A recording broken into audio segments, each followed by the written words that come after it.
Fala galera, sejam todos bem-vindos a mais uma videoaula do nosso curso de Administrador de Banco de Dados. Espero que todos tenham tido ou estão tendo um bom dia, ou então uma boa tarde, ou uma boa noite, no seu horário que vocês estão assistindo essa videoaula. Hoje nós falaremos sobre conceitos sobre banco de dados, será uma introdução aí, aos bancos de dados. Estamos na nossa aula 2, o nosso curso, na nossa disciplina 1, ok? Muito bem, galera. Então, banco de dados é um sistema no qual nós temos um conjunto de dados. Então, quando você fala de banco de dados, você já pensa, o que é quando a pessoa fala assim, um banco de informações, É o mesmo sentido. Eu tenho um banco seria um local, uma espécie de container, vamos colocar assim, onde eu tenho um conjunto enorme de dados disponíveis para serem acessados por um determinado sistema ou usuário, ok? Então, ou seja, um banco de dados ele é um conjunto de dados, ou seja, são informações que mantemos registradas no computador para a utilização do banco de... para a utilização do dia a dia. Ou seja, a ideia de se criar um banco de dados é que eu acesse as informações que lá estão contidas, e eu armazene essas informações para que eu use elas no futuro. Então, o banco de dados é um local onde eu gravo informação, deixo ela lá parada, gravadinha, e quando eu precisar dela, eu vou acessar ela novamente. Então, essa é a ideia, é o conceito básico de um banco de dados, é isso, é armazenar dados. Ok? Começamos bem por aqui? Muito bem, uma definição aqui de corte. É uma coleção de dados interrelacionados. Ou seja, esses dados no banco de dados, esse banco de dados relacional, eles estão relacionados, eles estão ligados de alguma forma. Você não se tem dados, esse conjunto de dados armazenados, eles não são armazenados de qualquer forma, de jogado lá ao vento, E o computador magicamente sabe onde que esses dados estão. Os dados, eles têm uma relação entre eles, tá? Então, os dados têm tipos de dados específicos e existem relacionamento entre esses dados, ok? Então, primeiro passo, nós temos aqui, banco de dados é um local onde temos muitos dados, de vários tipos, para serem gravados nesse banco de dados, armazenados, deixar ele lá quietinho e depois eu acessar eles, ok? E esses dados, eles possuem relações entre eles, ok? Esses dados, eles representam informações sobre um domínio específico, tá? Então, esses dados, ok? Eles são agrupados, tá? Eles representam um domínio específico. O que é esse domínio específico? Domínio na informática, normalmente é conhecido também como domínio da informação. É, basicamente, de forma bem resumida, é o tipo da informação. Por exemplo, eu tenho lá um banco de dados da pizzaria Furlenha. Então, se eu falar para você qual é o domínio da informação dos dados que estão nesse banco de dados da Furlenha, o domínio da informação é de uma pizzaria, de um local onde vende pizzas, ok? Então, o domínio da informação é o tipo da informação. Então, eu tenho domínios da informação, normalmente é ligado à área de negócio, ao qual aquele banco vai armazenar se for um sistema comercial, que é a maioria. Então, eu tenho o domínio da informação de supermercado, eu tenho o domínio da informação de farmácia, eu tenho o domínio da informação de uma pizzaria. Por que isso? Que é importante de falar aqui. O tipo de informação que está armazenado em um domínio da informação é parecida entre elas. Tá? Então, por exemplo, o tipo de informação que está armazenado em um banco de dados do domínio da informação, de uma pizzaria, como a Furlenha, como eu citei aqui, por exemplo, Furlenha é uma pizzaria que tem aqui na minha cidade. É o mesmo que tem o mesmo tipo de dado, o mesmo tipo de informação, o mesmo tipo de domínio que eu encontro na outra pizzaria chamada Big Bang, que é uma pizzaria que existe aqui na minha cidade também. Então, essas duas pizzarias, Furlenha e Big Bang, elas possuem o mesmo domínio da informação que é pizzaria. Então, o tipo de informação ali contida naquele base de dados, no banco de dados, são parecidas. Ok? Deu para entender o que é domínio da informação? Top! Sempre que for possível agrupar informações que se relacionam e tratam de um mesmo assunto, eu posso então dizer que eu tenho um banco de dados. Ok? Então, essa definição aqui é uma definição muito legal de um banco de dados relacional, tá? Que é o tipo mais comum de banco de dados, tá bom? Falando então sobre tipos, já que a gente já falou, né? Nós temos hoje basicamente 2 tipos de banco de dados, tá bom? As categorias, vamos colocar assim dizendo. Nós temos a categoria dos bancos de dados relacionais, é o chamado de banco de dados relacional, que é o banco de dados mais utilizado, disparadamente, tá? Então, se você vai trabalhar com desenvolvimento de sistemas, qualquer tipo de sistema que você vai desenvolver hoje, a nível comercial, industrial, ou aplicativo, mobile, ou um website, o banco de dados utilizado é o banco de dados relacional, tá? É o banco de dados onde as informações se relacionam, tá?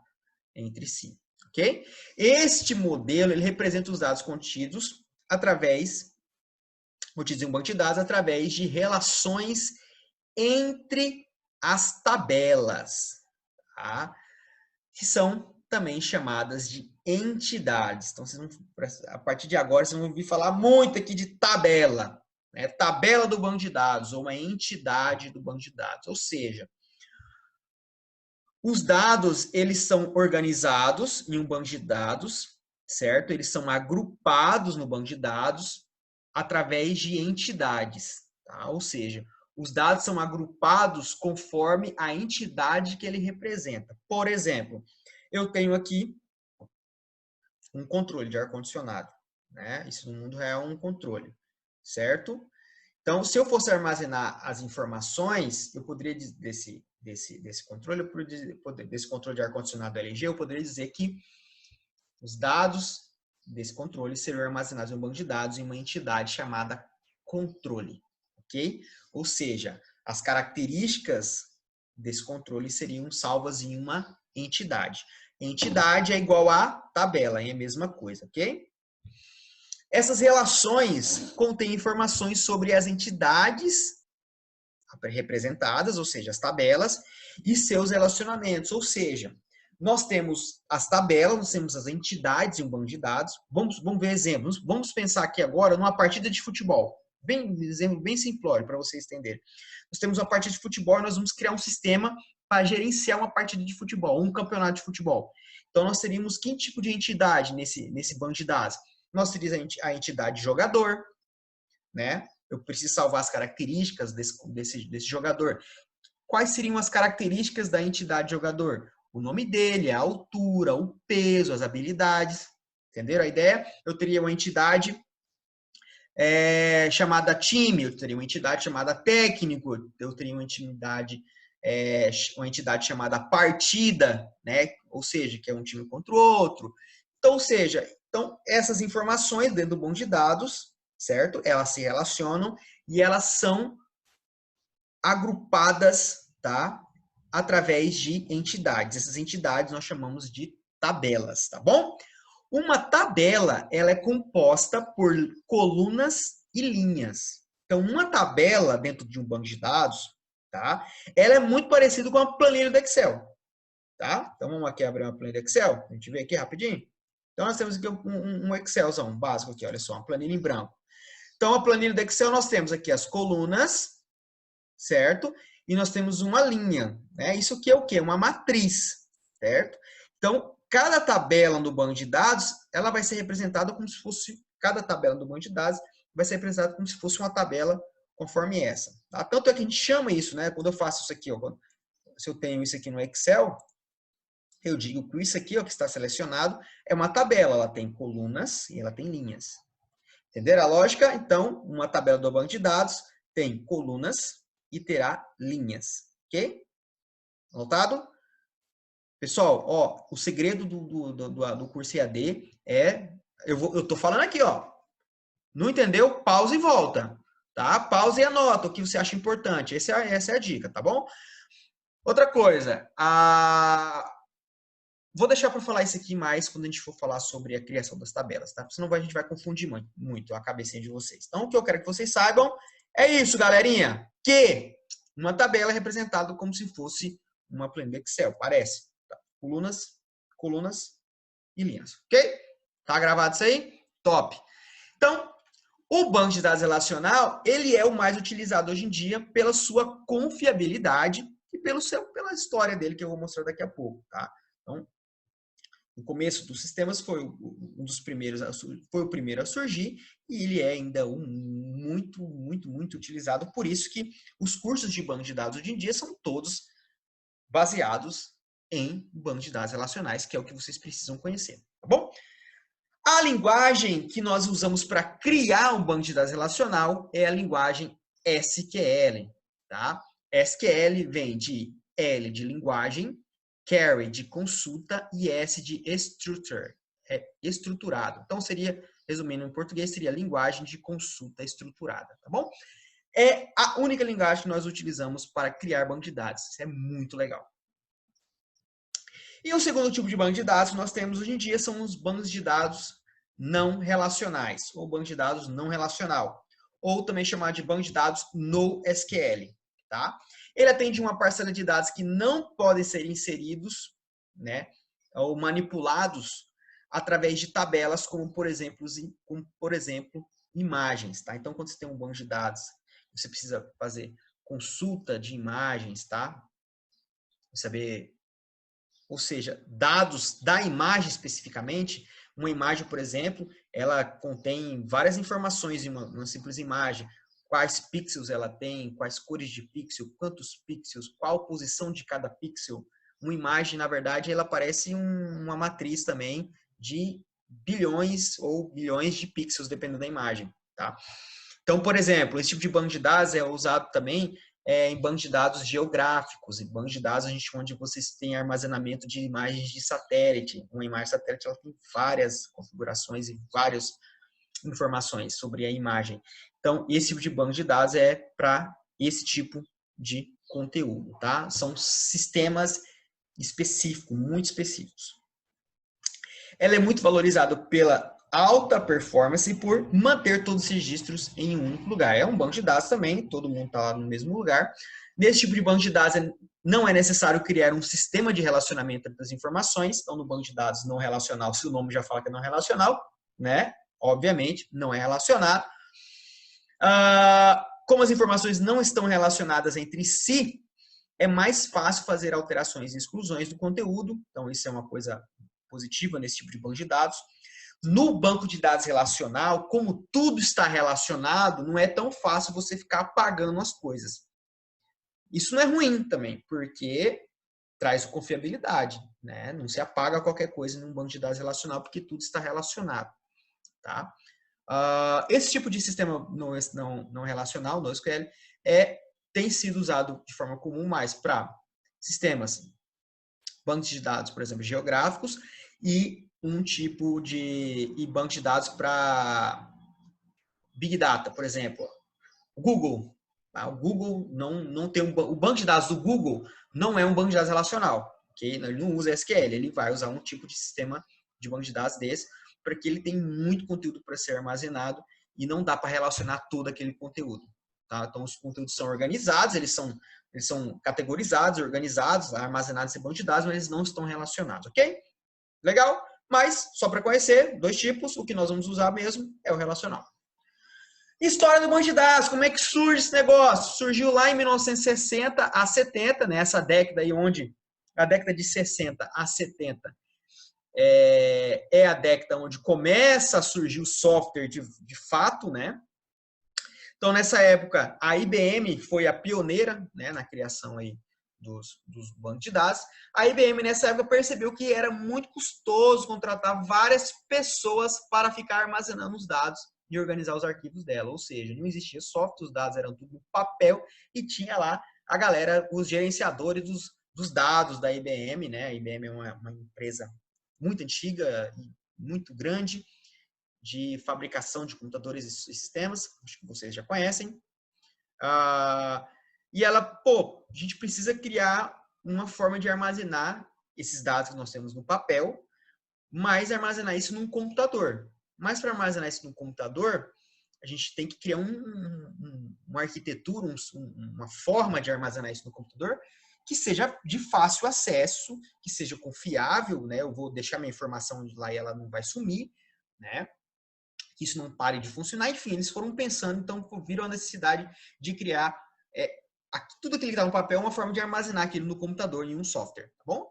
Então, o Ted Code, tá? Lá em 1970, esse Ted Code, ele é um cara da IBM, tá? Ele era um pesquisador da IBM.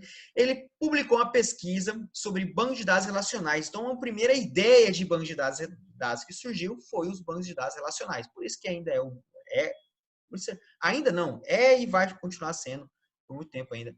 É muito utilizado.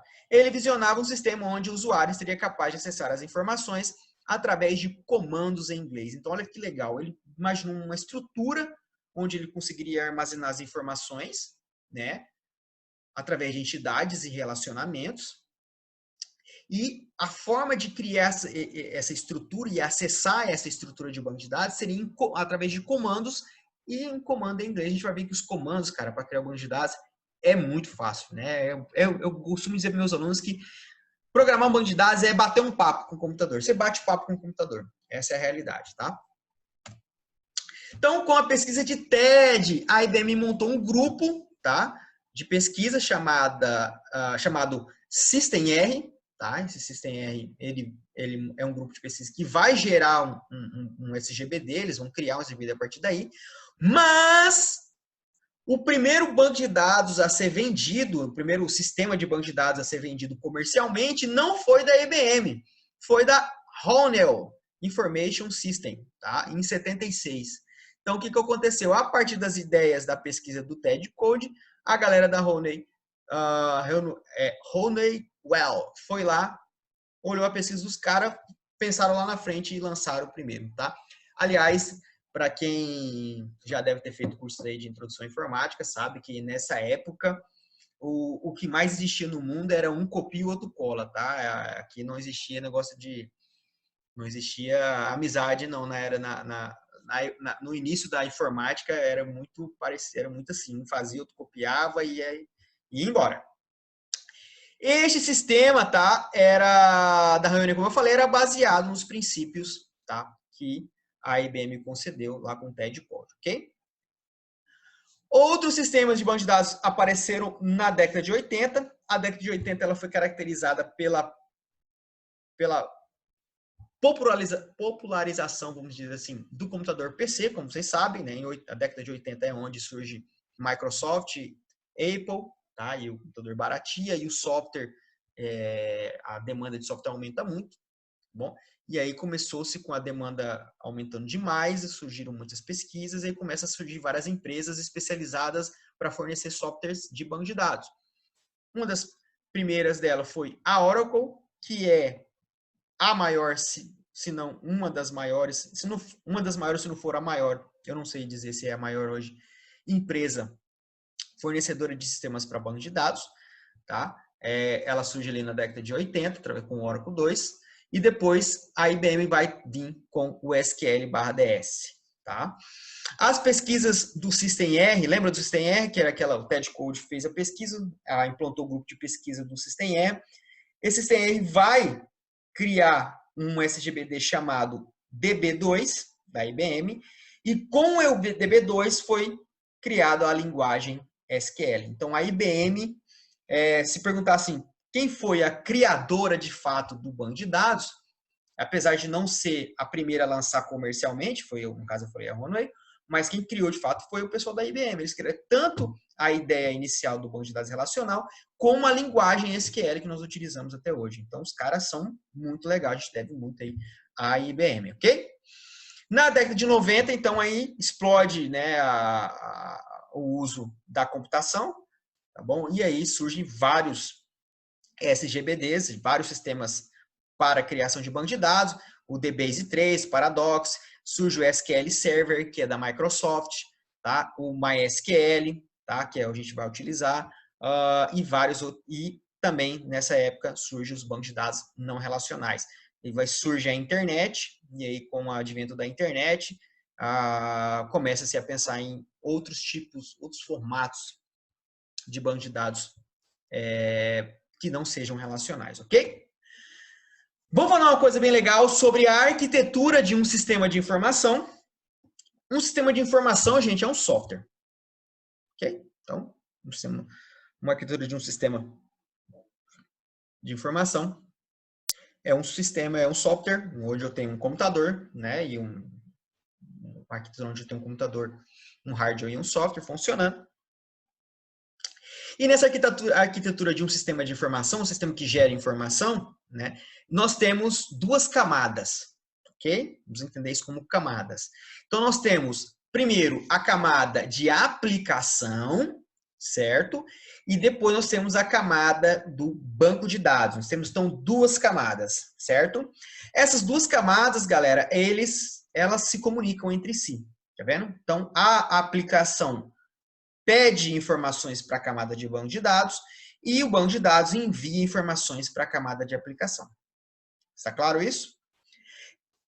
A camada de aplicação, ela pode ser múltipla. Normalmente, o mais comum é que tenha apenas uma camada de aplicação, mas eu posso ter um banco de dados e mais de uma camada de aplicação. Eu posso ter duas camadas de aplicação. Eu posso ter uma camada de aplicação, por exemplo, mobile, certo? E uma outra camada de aplicação, por exemplo, web. Então, eu tenho um sistema que ele é web e um sistema que é mobile, é o mesmo sistema, e essas duas camadas de aplicação acessam o mesmo banco de dados, ok? Então, essa aqui é uma arquitetura padrão do sistema de informação. A camada de aplicação e a camada de banco de dados, elas são diferentes. São diferentes tanto nas ferramentas que nós utilizamos para manipular e para criá-las, quanto nas linguagens que nós utilizamos para criá-las e manipulá-las. E para fazer a manipulação. Desculpa. Na camada de aplicação, então, nós temos aquele tipo de linguagem hoje em dia. Nós temos aí as mais usadas: Java, né, Python, C Sharp, Delphi, aí tem PHP, né, JavaScript, enfim, hoje nós temos uma infinidade de linguagens de programação, surgem novas a cada dia, mas vamos dizer que as mais utilizadas do planeta aí, temos aí umas 10 linguagens no máximo que são as mais utilizadas. Ok? Ou seja, tem muita linguagem de programação para ser aprendida, tá? A lógica de programação é a mesma para todas. O que muda a linguagem é os termos, tá? A forma de usar a lógica em cada linguagem muda um pouco, tá bom? Por isso que um desenvolvedor hoje em dia, ele nunca para de estudar. Ó, eu sou palmeirense, tá? Só para... Mas não pausem a videoaula só porque eu sou palmeirense, pelo amor de Deus. Muito bem. Onde eu estava? Tá. Então, hoje, para ser um desenvolvedor, você nunca para de estudar, porque surgem novas linguagens, você precisa sempre estar se atualizando e sempre aprendendo mais. Então, às vezes, o normal é você se especializa em uma ou duas linguagens, você sabe muito de Java, por exemplo, mas, cara, tu tem que trafegar ali em Python, em C Sharp, tá bom? Já a camada de banco de dados, ela tem apenas uma linguagem hoje em dia, que é o SQL. Então, olha só, você se especializar somente em banco de dados é legal por causa disso, só tem uma linguagem. Então, se você sabe muito SQL, cara, tu já tá aí, né, disparado aí na frente do mercado na área de banco de dados, tá? Então, essa é uma vantagem em relação aos sistemas, mas é importante ressaltar que hoje um desenvolvedor de software, que é o que as empresas mais buscam hoje no mercado, é o cara que tem que saber as duas camadas, tá? É óbvio que existem, né, muitas empresas que contratam pessoas só para a parte de aplicação e só para a camada de banco de dados, mas hoje as empresas buscam mesmo um desenvolvedor completo que sabe muito das duas camadas.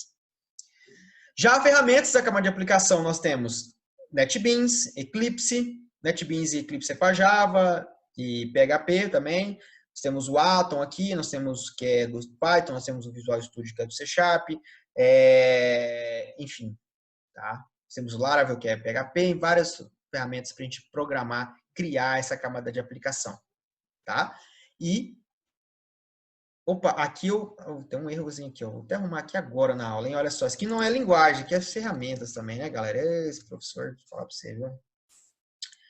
Então, nós temos as ferramentas do banco de dados.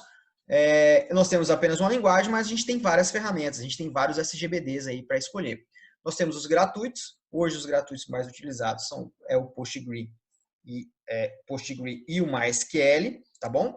E nós temos os pagos, né? Hoje temos aí o SQL Server da Microsoft, então você tem que pagar. O Oracle é pago, enfim, vários bancos de dados que você paga, né? São melhores, são mais confiáveis, tá? Então a gente tem os pagos e temos os gratuitos. Os que nós vamos usar são os gratuitos, obviamente. Então, sobre a arquitetura do banco de dados em si, então um banco de dados para funcionar, ele precisa possuir um conjunto de 4 componentes básicos, tá? Então, o banco de dados ele precisa dos dados, sendo dado e ele não tem um porquê existir, ele vai ter lá a estrutura pronta para receber dado, mas se não tiver dado nada, não tem um porquê do banco de dados existir. Ele precisa de um hardware, tá? E de um software para existir. O software, como eu já expliquei, é o SGBD, é o Sistema Gerenciador de Banco de Dados, é ele onde a gente vai criar o banco de dados e vamos jogar todas as informações dele lá. Mas a gente precisa do hardware, né? Óbvio, o software precisa de um hardware para existir e o hardware mais comum para banco de dados é o servidor. Então, nós sabemos que hoje nós temos 2 tipos, basicamente, aí de computadores, vamos colocar assim. Nós temos os computadores pessoais, os desktops, ou os notebooks, que são computadores para o uso comum no nosso dia a dia, né? E nós temos os computadores que chamamos de servidores. Esses computadores, eles até que possuem a mesma arquitetura do PC, mas eles têm configurações bem mais avançadas, né? Eles têm o preço muito mais salgado, eles têm redundância nas peças, então ele vem com 2 peças sobressalentes, uma estraga, a outra começa a funcionar, enfim, várias características que se torna um servidor, o hardware se torna um servidor, e o software para o servidor, que é o que dá a maior característica para ele, é os sistemas operacionais para servidores. Por exemplo, o Windows Server. Um servidor não roda o Windows 10, tá, galera? Só para saber. Então, esse servidor é onde, normalmente, nós instalamos o SGBDs, e esse SGBDs vai gerenciar os bancos de dados daquela instituição. Então, um SGBD pode ter um ou vários bancos de dados, tá? Mas o mais comum é que cada sistema tem apenas um banco de dados. Na verdade, geralmente tem 2 bancos de dados. Um banco de dados onde é salvo tudo e o outro banco de dados que nós chamamos de backup. É um banco de dados que é sincronizado no backup. Então, tem um banco de dados aqui, um outro banco de dados em um outro servidor ou dentro do mesmo servidor de forma virtualizada. E aí, um que é salvo em um vai sendo salvo em outro e vai fazendo backup para não se perder a informação. Na verdade, às vezes, a maioria dos sistemas não é nem um backup, às vezes é mais de um backup em mais de um servidor diferente, ok? Deu para entender mais ou menos a lógica? Tá? E nós precisamos de quê? Do usuário também para criar o banco de dados, para usar o banco de dados, para manipular o banco de dados. Então, hoje um sistema de banco de dados, a arquitetura de um banco de dados precisa disso. Dados para ser armazenado, o hardware o software, o SGBD e o sistema operacional, né? Geralmente o sistema operacional para servidor, e o hardware, normalmente o servidor. Ah, professor, mas a gente vai nessa aula, a gente vai instalar o SGBD no nosso computador desktop aqui, ou no nosso notebook, no Windows 10? Pode, não tem problema. Tá bom? O seu notebook, o seu desktop que você está utilizando aí agora, ele pode ser um servidor, tá? De um banco de dados. Ele não vai ser servidor, ele vai ser um gerenciador de um banco de dados, mas no meio comercial, lá na vida real, onde você vai trabalhar com desenvolvimento, é assim que funciona. Geralmente fica armazenado num servidor por vários fatores. Segurança, né? A própria característica do servidor que eu falei da redundância, do backup, da velocidade. O servidor é bem mais rápido que um computador normal e todos os aspectos de segurança que envolvem o servidor, firewall, tá bom? Segurança contra incêndio, entre outros. Beleza! Então, dentro do servidor, como eu falei, nós temos os SGBDs, tá? Já falamos já sobre o que é isso, por que eles existem. Nós temos aqui coloquei a imagem dos 4 aqui, que são eu julgo ser os mais utilizados hoje no mundo, tá? O MySQL e o PostgreSQL seriam as versões gratuitas e aqui o SQL Server Oracle, tá? Mas existem vários e vários outros. Então, o hardware e o software é o que eu acabei de explicar para vocês, tá? Eu acabei explicando sem mostrar o slide. Então, tá aqui o texto para vocês lerem depois e reverem. Tá tudo que eu acabei de falar. O hardware é o servidor ou desktop, né? É a parte física. Né? Como eu digo para meus alunos, o hardware é o que a gente chuta e o software é o que a gente xinga, tá bom? E o usuário, que é o profissional de TI que gerencia o banco de dados através do SGBD. Sobre o processo de construção de um banco de dados, tá? Então, para mim, construir um banco de dados. Professor, você está falando aí, a gente vai ter que construir um banco de dados. O que eu vou ter que fazer para construir esse banco de dados? A gente construir um banco de dados, nós temos que seguir, nós temos 3 fases para construir um banco de dados. Temos que passar por 3 momentos, a produzir 3 partes do banco de dados. Nós temos o modelo conceitual, primeira parte. Depois, nós temos o modelo lógico. E, por fim, o modelo físico. Tá? Então, o processo de criação de um banco de dados está dividido em 3 fases. Quais são? Modelos conceitual, lógico e físico. O modelo conceitual e o modelo lógico são momentos de análise e de projeto. Ou seja, no modelo conceitual do modelo lógico, eu irei analisar e irei projetar o banco de dados. No modelo conceitual do modelo lógico, você não vai escrever nenhuma linha de código de programação. Tá? Ou seja, o processo de construção de um banco de dados, a programação é o de menos. Entenderam? Então, dentro do processo de construção, nós temos 3 fases. Programar de fato é uma só. Tá?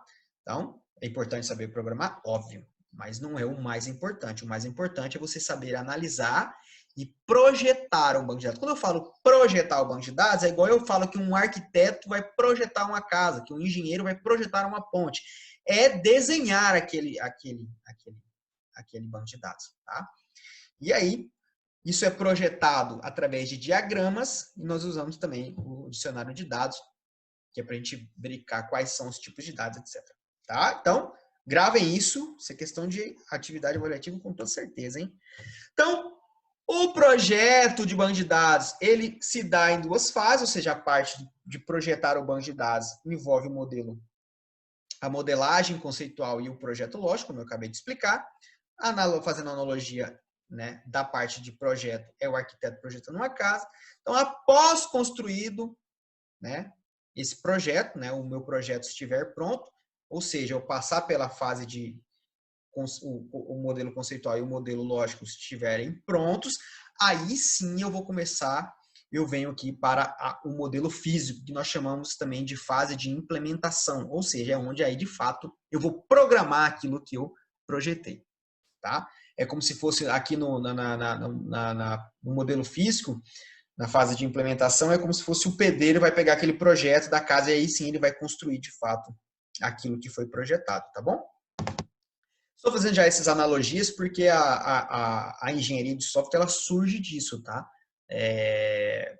A engenharia de software ela vem inspirada na engenharia civil. Então, a forma que se cria software hoje em dia, tá? Seja um banco de dados que é um software, seja uma camada de aplicação que é um software, qualquer tipo de software hoje em dia, passa por, anotem, eu preciso primeiro analisar, depois eu projeto, depois eu construo, e aí eu tenho que testar, certo? Para testar a casa é só entrar embaixo, né? Se não cair, tá top, tá? Mas o software a gente tem que testar aquilo que a gente foi construir. Depois que aí sim eu testei, aí sim eu vou lá e entrego para o meu usuário. Ok? No modelo conceitual, nós temos o processo de planejar esse banco de dados.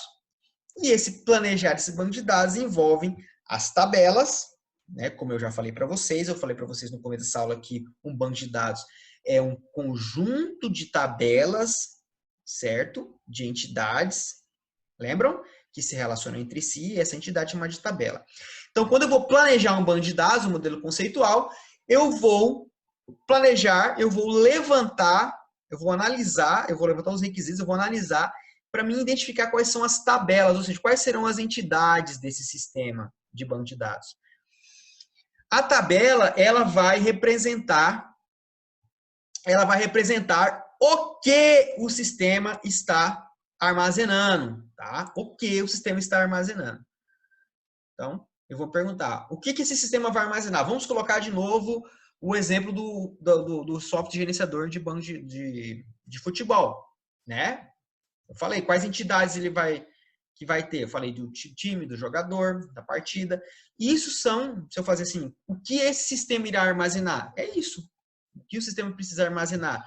As características, as informações do jogador, as características, as informações do time, as características, as informações da partida, né? Dos resultados, etc.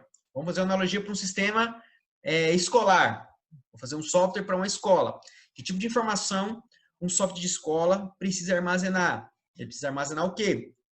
As características, né, as informações do aluno, do professor, da turma, né? O que mais? Das notas dos alunos, né? Dos conteúdos ministrados. O que mais? Da sala de aula, qual sala, né, está sendo utilizada, qual é o curso, qual é a disciplina, tá? Então, tudo isso tem que ser armazenado dentro de um banco de dados. Então, quando a gente vai levantar os dados, a gente pergunta o que está sendo armazenado. Pessoal, isso aqui é só introdução, tá? A gente for na segunda disciplina, a gente vai falar bastante disso aqui, tá? Então, se você não estiver entendendo muito, então relaxa que a gente vai explorar muito isso aqui hoje. Isso aqui é aula só para vocês entenderem como é que funciona a parada. Então, uma tabela no diagrama, no modelo conceitual, a gente vai criar o diagrama. Lembra que eu mostrei aqui para vocês, modelo conceitual, a gente vai criar o diagrama. O diagrama que nós criamos é o diagrama de entidade e relacionamento, tá? E esse diagrama, ele é representado por esse desenho aqui, ó. As tabelinhas são esses retângulozinhos, tá vendo? Eu acabei baixando aqui pronto. Esses retângulozinhos aí, olha só. Então, aqui nós temos uma tabelinha, ela é representada por esse retângulo. Então, o diagrama é uma representação visual, é um desenho. E a relação entre essas tabelas é representada por essa... É representada pela esse... É um losango, né? Então, aqui um losangozinho está representando uma relação. Ok? Essa relação também está representando, através desses sinais aqui, como essas duas tabelas estão relacionadas. A gente chama isso de cardinalidade, a gente vai estudar bastante isso. As tabelas também possuem, além do retângulo, elas possuem essas setinhas aqui, ó, tá vendo? Essas setas que estão aqui no ladinho da tabela, no diagrama. Essas setinhas são as características da tabela, ou seja, as características daquilo que eu estou armazenando. Então, uma característica de aluno, por exemplo, é o nome dele. Tá? Então, eu teria aqui várias setinhas dessa, representando várias características de um aluno num diagrama mais completo, né? Nome, CPF, RG, e-mail, telefone, tá? Então, o modelo conceitual é isso, a gente vai fazer diagramas bem parecido com esse aqui, só que um diagrama com várias tabelas e vários relacionamentos. Ok? Está aqui, na verdade, olha só, a gente prepara o material e a gente acaba deixando algumas coisas para trás. Olha só, esse aqui era para ter excluído daqui, porque já está aqui na imagenzinha mais bonitinho para vocês verem. Ó. Tá? Então, o resultado desse processo da fase de modelagem conceitual é o diagrama de entidade e relacionamento. Tá bom? Depois nós temos o modelo lógico. Tá? No modelo lógico, a gente vai descrever como os dados serão armazenados no banco de dados e também os seus relacionamentos. Ou seja, a gente vai identificar quais atributos vão fazer o relacionamento, como essas duas tabelas vão se amarrar uma na outra. Não existe uma forma mágica de falar assim, tabela A, você amarra com a tabela B. Tem uma forma lógica para a gente fazer isso. Por isso que chama-se modelo lógico. Então, a gente vai explicar qual é a lógica, como é que as duas tabelas vão se vincular uma na outra, tá bom? E também nós vamos, no modelo lógico, identificar quais são os tipos de dados, tá? Então, nós temos o conceito de tipo de dado. Então, um tipo de dado, qual é o tipo de dado do nome, texto? Qual é o tipo de dado de data de nascimento? É data. Qual é o tipo de dado de idade? É um salário, é um inteiro, é um número, tá? Então, esse é um conceito básico aí de tipo de dado, isso é identificado também no modelo lógico. Então, um exemplo bem simples de modelo lógico, tá? Ele é mais completo que isso, a gente cria uma coisa chamada dicionário de dados no modelo lógico, que ele é mais completo que isso aqui, que é bem parecido. Então, daquelas tabelinhas aqui, ó, da tabela aluno e cursos, desse diagrama, esse seria o modelo lógico, tá bom? Então, aqui nós temos o aluno, quais são os atributos que estão sendo salvos. Aqui nós temos o tipo de dado de cada atributo. Olha só, a matrícula é um número, o nome é um texto, o ano é uma data. E aqui nós temos a forma que as duas tabelas estão se relacionando. A gente chama isso de chave estrangeira, tá bom? Que vamos falar bastante sobre isso aqui. Então, isso aqui é só para vocês entenderem mais ou menos como é que faz. E para quem já sabe um pouquinho, já está só aí relembrando. E aí, feito então o modelo lógico, acabou o modelo lógico, aí sim a gente vai agora implementar aquilo que nós construímos até então, tá? A gente vai implementar o modelo lógico e a gente vai usar, então, o SQL, né? Então, o modelo físico inclui a análise das características e recursos necessários do SGBD. Então, nessa fase é onde eu vou escolher qual SGBD eu vou criar, esse banco de dados, né? Então, eu vou analisar características do SGBD, se eu preciso do SGBD pago, que aguente quantos milhões de acessos, enfim.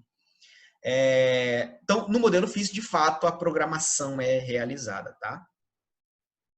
Então, é uma sequência, né? Primeiro eu crio o diagrama, modelo lógico, depois modelo físico. Não consigo passar, eu não posso pular nenhuma fase. Eu não posso, antes de criar um banco de dados, eu não posso vir direto para programação. Primeiro eu tenho que modelar, analisar e projetar ele. O que é muito comum hoje que muitos livros já estão trazendo isso, e eu pessoalmente gosto muito de trabalhar isso já também junto com meus alunos, hoje o modelo conceitual e o modelo lógico, eles estão começando a se misturar bastante. Então a gente tem ferramentas como, por exemplo, o próprio MySQL Workbench, ele possibilita a gente criar o diagrama, e esse diagrama no MySQL Workbench, ele já é o modelo lógico, é uma mistura dos dois. Por exemplo, você olha para a tabela, e aí você já vê qual é o tipo de dado da tabela, você já olha como é que ela está se relacionando. Então, você cria um diagrama nesse software, esse é software, e aí esse diagrama já vai, né, mostrando qual é o modelo lógico também. Então, acaba tem se misturado muito o modelo lógico e o modelo conceitual. Tá bom? Mas o modelo físico é o SQL normal. Aqui é uma amostra do SQL, para vocês sentirem o drama aí, olha só. Tá? Está aqui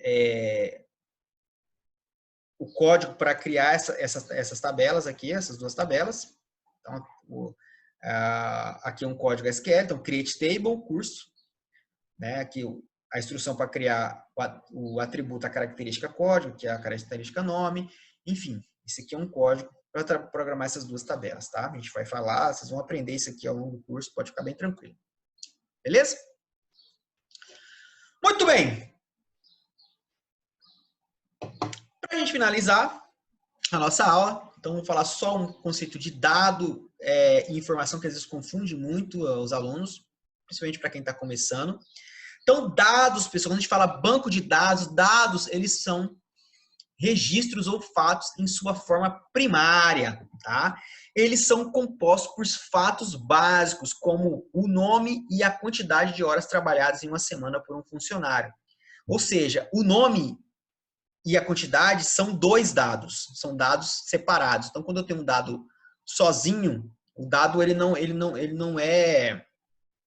Quando eu tenho vários dados, eu consigo gerar, então, uma informação. Mas o dado armazenado lá no banco de dados, ele é armazenado separado. Os nomes, tá? As quantidades de horas. Então, o dado é uma informação solta. Né? Então, podemos conceituar os dados como sendo qualquer registro ou fato em seu estado bruto. Ou seja, que não lhe foi atribuído algum significado. Exemplo de dado, 38 graus. É um dado. Jackson é um dado. Certo? Dia 30 de agosto de 2020, é um dado. Tá? Casa é um dado. Número 1174 é um dado. Entenderam? Não tem significado. São dados, são substantivos, são coisas jogadas ao vento. Já a informação é qualquer fato ou conhecimento do mundo real e que pode ou não ser registrado ou armazenado. São fatos organizados ou combinados de forma significativa, ou seja, a informação são dados dotados de relevância. Então, quando eu tenho dados organizados, quando eu tenho dados, eu junto os dados, aí sim eu consigo criar uma informação, tá? Ou seja, a informação é um conjunto de dados organizados. Então, eu crio o banco de dados para que eu tenha informação. Ok? Só o dado separado para mim não resolve. Eu preciso armazenar esses dados no banco de dados de forma organizada, para que quando eu precise da informação, eu vou lá, busco a informação no meu sistema, ele vai consultar os dados e vai trazer informação que tenha significado para mim, usuário. Então, olha só, um exemplo de informação está muito quente hoje porque fez 38 graus. Então, aqui eu estou usando o dado 38 graus, estou usando o dado dia. Então, se eu tenho um dado dia e o dado 38 graus, eu consigo, por inferência, saber que aquele dia está muito quente. Né? Eu não sei onde vocês moram aí, se 38 graus é de boa para vocês, mas para mim é quente demais. Tá? Então, lembre-se disso. Ó. O computador, ele armazena e processa dados. O computador só conhece dado, tá? De forma binária ainda, tá bom? E não informações. Ok?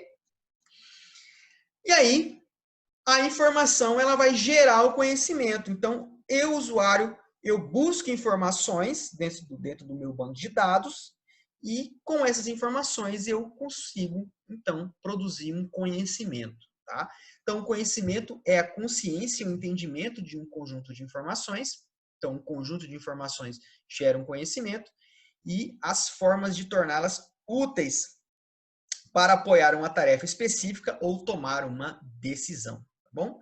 Exemplo de conhecimento, pessoas com problemas de pele não devem sair ao sol hoje. Ou seja, juntei dois dados, que foi dia e a temperatura de 38 graus e criei uma informação, que o dia hoje está muito quente. A partir dessa informação, eu posso, e outras informações, que, por exemplo, pessoas com problema de pele não podem ir ao sol. Se eu juntar essas duas informações, eu tenho um conhecimento. Dizer que hoje, que faz 38 graus, não pode pessoas com problema de pele sair na rua sem proteção, tá bom? Então, resumindo, um conjunto de dados gera uma informação. E um conjunto de informação gera um conhecimento, ok? O conhecimento, ele é importante para a tomada de decisão. Hoje, então, vamos levar isso aqui agora para um meio mais comercial. Então, hoje, as empresas investem muito dinheiro em sistemas de informação, né? Em um banco de dados bem feito, bem coeso. Porque com um banco de dados bem feito, um banco de dados confiável, eu consigo gerar muita informação. Então, através de muita informação, eu tenho muito conhecimento. E se eu tenho muito conhecimento, eu consigo tomar decisões de forma mais precisa, eu consigo saber que tipo de produto eu tenho que investir mais, qual produto eu tenho que parar de vender, ou qual produto está me dando prejuízo, qual produto está me dando lucro, qual funcionário está tendo um baixo desempenho, qual foi o ano que eu ganhei mais ou ganhei menos, tá? Qual é o comportamento de um produto, quando é que esse produto vende mais, quando é que ele vende menos, numa escala, por exemplo, de ano, como é que está a relação entre esses produtos, quando uma pessoa compra um produto, que tipo de produto ela compra também, e já entra aí mais ou menos mais em análise estatística, né? Então, basicamente é isso, pessoal. Conhecimento hoje é tudo para as organizações, por isso que as empresas investem muito dinheiro em sistemas de informação, em banco de dados, porque conhecimento traz poder de decisão e isso muda toda a trajetória de uma organização, tá bom? Então, finalizando, somente com um sistema de banco de dados é possível termos informações confiáveis e em tempo oportuno para a tomada de decisão, ok? Então, só a informática, só o software proporciona isso para a gente. Então, bem-vindos aí para quem não é da área, mas bem-vindos a uma profissão que muda o mundo. A gente, desenvolvedor, nós da área de tecnologia de informação, mudamos o mundo. Nós proporcionamos a evolução aí do homem nas últimas décadas, e vamos aí continuar proporcionando sistemas cada vez melhores para a humanidade, ok? Galera, rapaz, ficou grande essa aula, hein? Mas acho que foi bem legal, acho que vocês gostaram, espero que sim. E pessoal, é o seguinte, se vocês abrirem uma videoaula minha e tiver grande lá, pô, o professor grava uma hora de uma hora e meia, cara, não precisa assistir toda a aula, tá? Assistir 15 minutos ou agora e pausa aí e depois você volta para assistir de novo, tá? Às vezes eu começo a falar aqui, eu vou animando e a gente vai, tá bom? Mas acho que é mais importante eu falar mais do que falar de menos, tá bom? Então é isso, galera. Obrigado e até a próxima aula.